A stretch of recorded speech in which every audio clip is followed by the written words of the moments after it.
So I'm going to make a prediction. The chances of this video going viral is this big. Here's why. Because no one cares to talk about customer complaints, but I promise you, I want to challenge you to listen to this whole thing because it'll save you a lot of sleepless nights. It'll make you a lot of money. It'll save you a lot of money. And it'll just create a good culture for your company. So let's get right into it. Complaints is a part of business. When you decide to become a business owner, you are putting yourself out there for customers to say you are not as good as XYZ, and it is our job to hear them out and get better, because this is free counsel that people are giving you. Just think about it. There's companies that do focus groups that pay $75 per participant to just show up and complain about your product, and you're getting all of these things for free. That's one of the things I want you to be keeping in mind. Now let's talk about how I look at complaints. There's 5 different types of complainers when it comes down to your business, and no matter what you do. There's 5 different types of people that complain about what you do. The number one type of complainer is the valid complaint. This is the person that's right. You did something wrong. Your company didn't do the right thing. The procedures, the offers, anything that happened, they're absolutely right with what took place, and I'm going to explain to you how to handle that. But the first one is the valid complainers. Whatever complaint that was made, you got to figure out a way to improve that. Number 2 is the pessimist. This is the person that no matter where you go with them, nothing can ever make them happy. Nothing can make them happy. So you can do anything and everything for them. They will never be happy with what you do for them. This is a customer that you have as well. The third type of customer is the one they like your product, they disagree with your beliefs. For instance, hypothetically, imagine the CEO of Starbucks gets up and he says, I believe that healthcare should be free for everybody. And there's someone that goes to Starbucks and loves the coffee, but they absolutely disagree politically with what Howard Schultz believes when it comes down to national healthcare. For example, imagine if you are the CEO of Walmart and you believe in capitalism, and they always go to Walmart and shop, but they hate what the company stands for and they support certain people politically or a team or whatever it is, so they have a vendetta towards you. I'll give you a story one time with a rant complainer that happened with me. This was 6.5 years ago. We had just started our firm, and I will never forget what happened with this story here, because I remember I got this, all of a sudden this person started posting all over our Facebook, Twitter, every single website that we had, they were just complaining. This company sucks, the CEO's horrible, all this stuff. So finally, I called Mario. I said, Mario, I need that guy's number. I'm going to call him. So I get his number.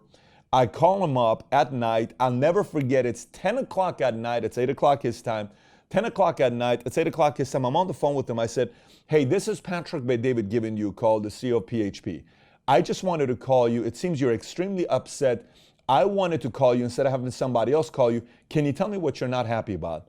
And we went on a 45-minute conversation. Do you want to know what this conversation was over? Let me tell you what this conversation was over.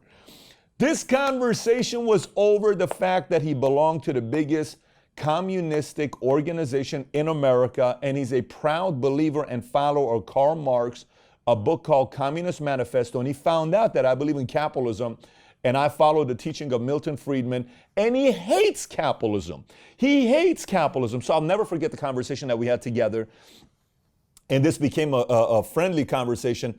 So I said, why do you hate capitalism? And he said, I hate capitalism because all they care about is they put the people to work. And I said, okay, let's take capitalism out. Where do you work at right now? He said, I know where you're going with this. So where do you work at? He said, I work at P.F. Chang's. I said, what happens if P.F. Chang's goes out of business? He said, I'll go work for another company. I don't care about P.F. Chang's. I said, you're going to go work for another capitalist. I said, what if that capitalist goes out of business? I'm going to go get another job because I will always be needed. I said, without the capitalist, you don't have a job. So we had this friendly debate. Fast forward 6 years ago, literally 9 months ago, this guy sends me a message saying, you won't remember me. Of course I remember him. I have a pretty decent memory. You won't remember me, but we debated 6 years ago when I was a communist, and I just want you to know I follow every single Valuetainment video, and I believe in capitalism. Things have changed. I'm 29 years old. Back then I was 23 years old. I was not, okay, no problem. But I had to figure out that that person had no problem with our product. They had a problem with the belief system. And although I can't change that, I heard him out, it fixed it, we moved on from there. The fourth type of complainers that you have that's become a very big business is an actual enemy. So what I mean by an enemy or a competitor, this has become a very, very big business. Let me explain. So here's a big gorilla, big guy, big company that's been doing a business, and you're planning on coming in and taking a percentage of their business away from them, right? You're an enemy. You're a threat. They don't like you. You need to go out of business ASAP. And so we start a company, and we're trying to take distribution away from some folks. When I mean distribution is the amount of life insurance that's being written. So we want to start writing this business. That didn't make a lot of people happy. That ticked off a lot of people. So all of a sudden, we got a flood got flooded with negative complaints online. And you could tell there was a lot of things that was being said that's inaccurate with details where somebody else was doing it. And eventually we went and investigated it, and we realized what's going on with that. And there's nothing we could do about it. Here's why there's nothing we can do about it. Because companies like Yelp, as much as I use Yelp as a customer to go figure out what restaurants are out there and what restaurant to choose around the world, I don't like what Yelp does to small business owners. I'll tell you exactly what Yelp does to small business owners. Yelp will come up to you and they'll say, if you advertise $6,000 a month, $5,000 a month, we will give you a shot at, putting out more of your positive reviews and all this other stuff. When they went public, they changed their script. I'll never forget it because I spoke to one of their reps. He says, Patrick, yes, we used to do that, but we don't do that anymore because now we're public and we have, so many different people that have said that we did that, and now we have to answer to that. And so, Papa, all this stuff that he starts telling me, and I said, so the reality part of it is after some employees left Yelp, they started telling us that this is what they're doing, and that's a business nowadays. They take small businesses that are frightened to go out of business, and through fear, because of a small restaurant being a 3-star, people will not go to it. Their business drops by 20%. They ask you for $6,000 a month. So it's a legal online mafia type of thing, if you want to call it. Like back in the days, how people would come and say, hey, you got to pay me more taxes if you want to do business. It's something like that going on. You got to figure out a way to work around that. The reason for you got to figure out a way to work around that is because eventually when you earn saint status, none of that stuff matters. And saint status takes about a decade, 5 years to 10 years, depending on the business that you have to earn. And once you earn saint status, this means when your positive experiences are just crushing the negative comments, that no one even pays attention to the negative comments anymore. You don't even think about Apple's negative comments. You know how many negative comments Apple's get? People still go to Apple. You don't even care about Walmart's negative complaints anymore. You know how many people work at Walmart? 2.3 million people, 1.4 million in America. I just got the update because last week I said 1.5 million, 2.2. It's 1.4 million in America, 2.3 million around the world. 900,000 people around the world work for Walmart, and they keep going there, even though they got more complaints than almost any other company in the world. They also happen to be the biggest company in the world. Top 3 biggest companies in the world, depending on the time. Then the 5th one is a fun one, is the trolls. Nowadays there's trolls. Trolls has become a new thing because this is a way for someone to get fame. This is a way for someone to say, oh my gosh, I'm going to go mess with this company because I may get publicity and I may get picked up, so it's become a business. There's actually, you can go to sites that tell you how to be a professional troller. It's hilarious.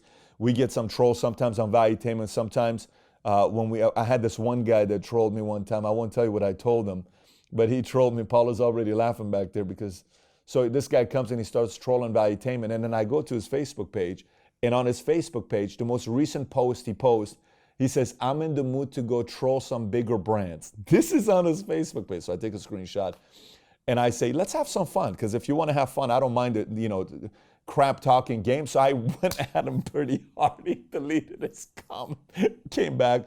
We had a fun time with it. But trolls, I appreciate trolls because at least they're trying to become celebrities. So don't take trolls too seriously. They're actually fun to be dealing with. So you got those types of 5 complaints. So now let's talk about your business and how to handle these complaints. First of all, depending on the type of a business you run, your volume of sales that come in will dictate how many opportunities there are for people to complain with your product. Meaning, if your volume of sales is high, there's more likelihood of you having complaints. So for example, if I take 1,000 shots in a basketball game versus another guy that comes in and only gets 1 shot in basketball game, who has a higher likelihood of shooting an air ball? The guy that shoots 1,000 shots or the guy that shoots 1 shot? 1,000 shots, I'm gonna get some air balls. And air balls could be complaints, it could be a misplay, it could be something that happened that you gotta address. So you gotta understand the business you've chosen to be a part of. If it's high volume, you're gonna get more complaints. Low volume, fewer complaints. And so that simply is on the way you do your business. So now how do you handle complaints when you get them? Very simple. Number one, the most important thing before I tell you how to respond is the following. Speed is your game. Speed. Complaint happens Tuesday. If you get back to them by Friday, it's already too late.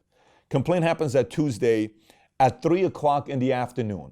If you have a system where you get back to them within a day, that's better than Friday. But if you have a way to get back to them immediately because you get prompted with a notification that somebody's not happy, you get back to them within an hour, that means it matters to them. So speed is your number one game of handling complaints. Number two, when it comes down to handling complaints, is avoiding conflicts. If you avoid conflicts, I guarantee you, you will constantly be getting complaints. So let me tell you what type of brands I am extremely suspicious of. I remember one time I sat down with a guy and he said, hey, I turned off all my comments on YouTube. I said, why?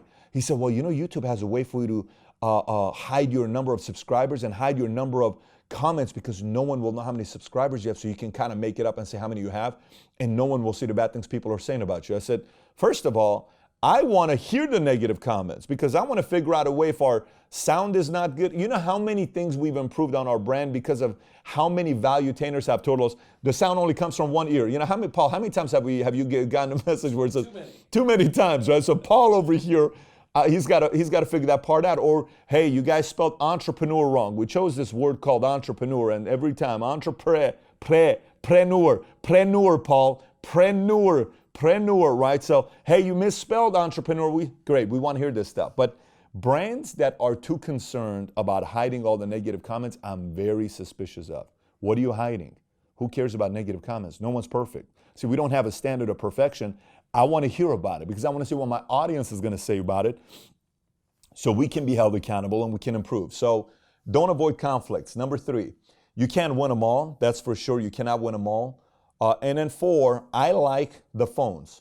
A lot of times people like to handle complaints with, just an email or respond. And that's great. That's the way you can be doing it. But I love phones. I can't tell you how many issues I've resolved in my life by simply picking up the phone and just calling and saying, what is the problem that we have going on here? Just last week, I got an email from a CEO of a $40 billion company, and it was a very strange email. So I responded back and I said, hey, this is a strange email you sent me. How about we get on the phone to clear this thing up? He says, you know what, you're right. Let's get on a call to get it. We got on a call to get it, and things got cleared up because what he thought happened was somebody said to him that was absolutely inaccurate. We got clarity.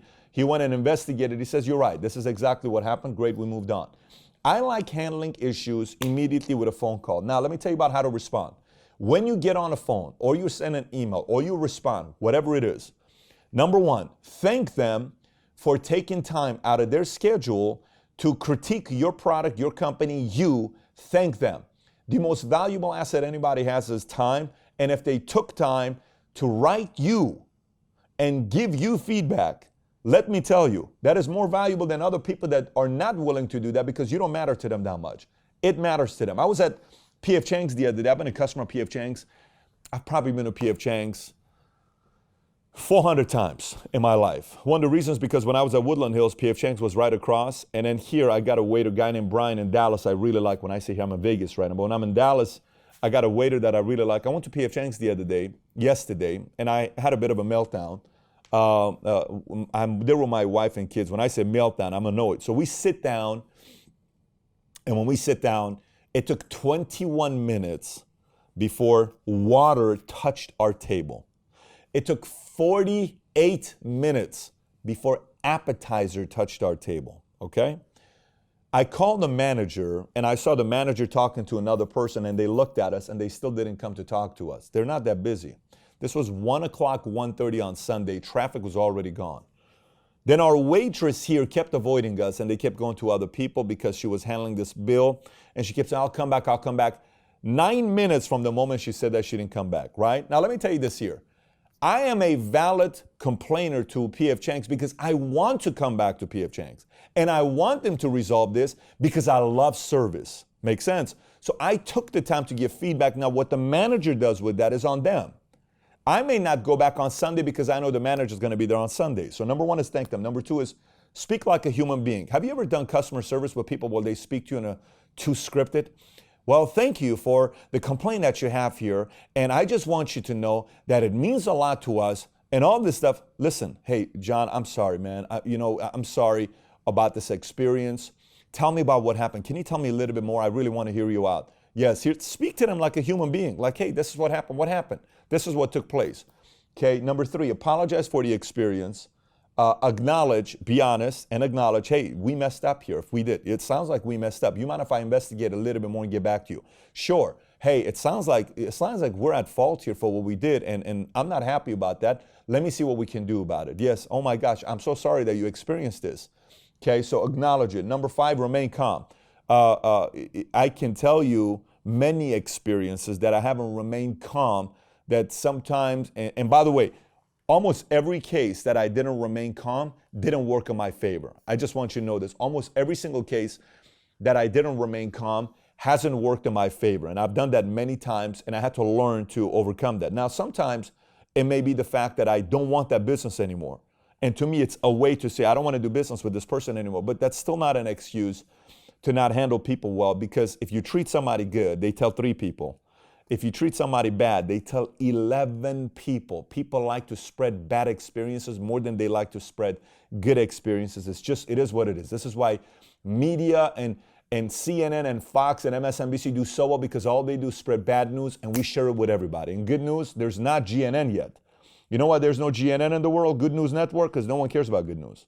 People care about bad news, right? So there should be a power. Why don't these guys change their name from CNN to BNN, right? Like Bad News Network instead of CNN. Okay. Remain calm. Number 6, hear them out. Don't be defensive. Don't be defensive. Hear them out, what they got to say. 6 is promise. 7 is promise to improve. So tell them, listen, hey, John, obviously I'm not happy about the fact that we made this mistake, because as the leader, as the CEO, as the executive, as the VP of this department, as the whatever, this falls on me as the leader. But I'm going to make one commitment to you. We're going to get better at this. And then it's offer a solution. Hey, would you be open if ... Would you be open if we did this? I understand. I'm sorry, this is our mistake, but I want to do you good. Would you be open if we did ... Yes, great. I don't want to pressure, but would you be open to this? I would be. Invite them to return for a second chance, and then follow up on the experience. And if you do that, listen, we're forgiving. I mean, for most people that have valid complaints, we're willing to get better. We're willing to come back and give you a second chance. We like second chances. But you got to do your part and pay attention to details, because there's 2 different things when it comes down to complaints. I'll give you the short-term problem, and I'll give you the long-term problem. Here's a short-term problem. Say I handled this solution and the customer leaves happy, but it was a valid issue. If you don't go and fix that, you have a long-term problem. Yes, this customer goes happy. My long-term problem is sitting down with my staff and saying, why do we keep making the same old mistakes? I don't mind new mistakes. As the company grows, you're going to make new mistakes, which leads to new complaints, right? Like all of a sudden you come out with a department that is doing this and some people are not happy. Well, this is a new mistake. It's a new complaint. We got to figure out a protocol to make this better. But same old mistakes, same old complaints. You know, if I go to a restaurant and the complaint is always, this place smells so bad because the toilet is not cleaned very well. There was a sushi spot I would go to. It was amazing sushi, but the bathroom was so bad that if you were within 4 tables of it, I'm like, why don't you guys clean the bathroom better and use a different detergent than the smell? And I can't stand this smell. They didn't do anything about over a year. And I love this place because they would do a great job with sushi. That smell alone got me to leave the place and not come back. So pay attention to it. It's extremely important.